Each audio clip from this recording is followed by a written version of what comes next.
Беше тоа на 26. мај 1903 кога во весникот Нью Йорк Таймс излезе детален извештај за смртта на Гоце Делчев, познатиот македонски војвода.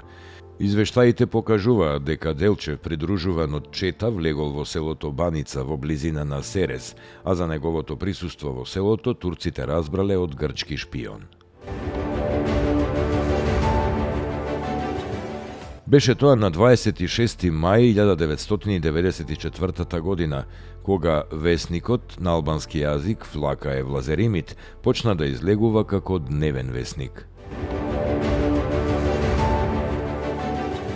На 26. мај 1905 година во Веле се роден Стефан Гајдов, македонски композитор и музички педагог, еден од организаторите на музичкиот живот во Македонија по 1945-та.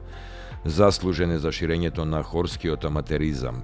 Како композитор е познат по обработката и стилизацијата на народните песни Леле Јано, Гора Јунак, Ти синче, Петлите пеат и други.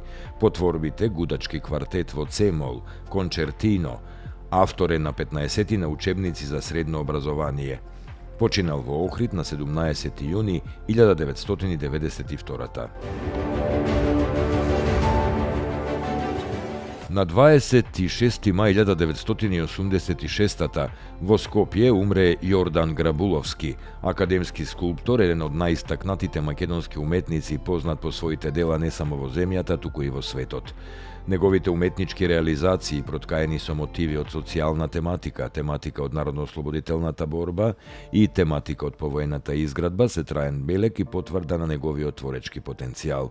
Во неговите многубројни дела, грандиозност, убавина и посетеност на изложбите, посебно место зазема споменикот посветен на народно-ослободителната борба и Линденското востание во Крушево, свечено откриен на 2 август 1974.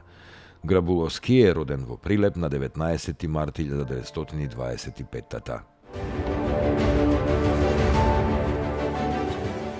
На 26. мај 2011 година почина пензионираниот актер на Драмскиот театар во Скопје Самуил Дуковски. Дуковски е роден 1929 година во Галичник, завршил средна државна театарска школа во 1950, а со професионална актерска дејност се занимавал од 1955. Дуковски интензивно играл на сите три сцени и во својата актерска кариера одиграл над 85 улоги.